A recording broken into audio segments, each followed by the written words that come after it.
Assalamualaikum. Today's economics class we will study market failure. So market failure is the next topic after price elasticity of demand and price elasticity of supply. So this is a new topic. This is called market failure. Okay. As the name suggests, market failure.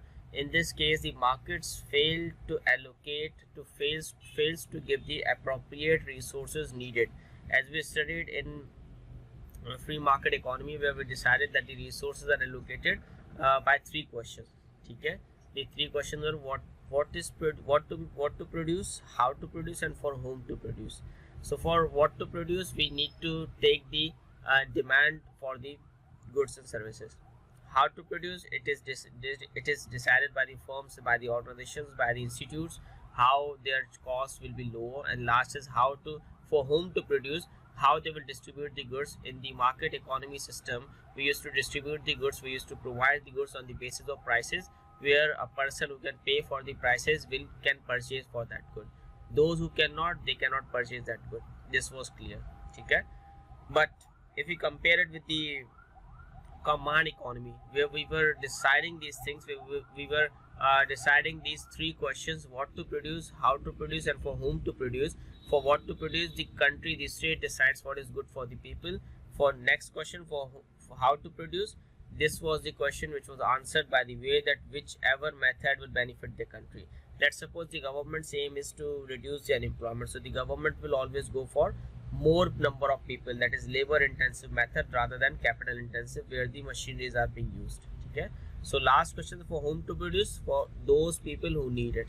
So market failure is occurred when the appropriate resources are not allocated to that area or to that specific production of goods to which it was required. Let's suppose we needed more winter clothing for within the country. Okay, but the winter clothing is not appropriate for everyone to wear that winter clothes, and some of the people died because of cold weather. So this is how market failure occurs, but there is a depth we will study in this chapter. This is the first class, so this will be an introduction of the chapter. What is market failure? Market failure is when the price mechanism leads to an inefficient allocation of resources and a dead weight loss of economic welfare. A scenario where the market system, where the price mechanism did not allocate, or where the price mechanism cannot allocate these things efficiently. There are several examples given over there: negative externalities, positive externalities, public goods, merit goods, demerit goods, information failures, monopoly, and immobility of factors inputs. Monopoly is, if I tell you this term, monopoly means where one firm is providing everything in the country. That is called a monopoly, or maybe in a city. Like K Electric in our city is a monopoly, where this is the only firm, because people don't have any other choices. They have to go for these charges of the electricity, whatever they are charging, they have to go for that, because they don't have any alternative, they don't have any other option. Because in PED we also understood that when we don't have substitutes, we have inelastic demand. So because of inelastic demand, whatever the prices are there, we will not shift to anyone else, because there are no substitutes. We will still be consuming that. So because of that, there is market failure, because a one firm producing in the market will not be concerned about the competition. And if that firm is not concerned about the competition, that firm will not try its level best to reduce the prices. And if the firm cannot reduce the prices, so there will be resources which will be wasted. Otherwise those resources would have been put in an efficient manner. Let's take an example where there are 5 workers working in the organization. If it is a monopoly, that monopoly is not concerned with the prices of the inputs, the monopoly is not concerned with the cost of producing that. But if there were a competition in the market, so what would have happened? Monopoly would have been concerned about the output being produced by 4 employees. Those 4 employees might be producing 150, so the firm would have tried its level best that those employees should increase the output. But as being a monopoly, the firm is not concerned about any other person, any other business at all. So that's why there is inefficiency, because monopoly knows it very well that everyone will purchase from them.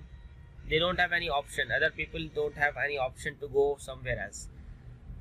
There is a scenario where we can see in our surroundings that there are cars on the roads and there are ambulances over there where people are carried in the ambulances for medical emergency so that they can reach the hospital as soon as possible.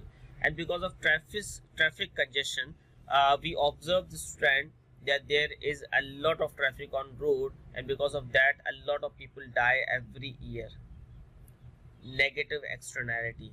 Negative externality means when the person who is the producer, when the person who is the consumer, they both are involved in a transaction. Let's suppose you sold a car and I purchased a car. We both were involved in the transaction, but because of more cars on the road, a third party, a person in the ambulance who was not concerned with this transaction, was not concerned with this activity of sale or purchase, suffered a lot because of this. Because I bought a car and likewise many people bought many cars, and because of that there was traffic on the road and the person was killed at that time, and the person felt this thing that he suffered because of this transaction. And because of suffering from this transaction, that person observed this thing very well, that he was not involved in the transaction. That is called negative externality. Any person affected negatively but he or she was not involved in the transaction, that is called negative externality. What is positive externality? Positive externality means when two people are not involved in the transaction of sale or purchase or any transaction, but they are affected positively. The example of that would be acquiring of education. If you acquire education, what will happen? Your society would have more standards, the country's literacy rate will increase. So you are generating some positive externality, some positive influences on those people who are not involved in this transaction, those people who are not paying your fees, those people who are not learning anything, but still they are getting some positive externalities because you people are getting some information from the school and you can educate other persons too. That is called positive externality.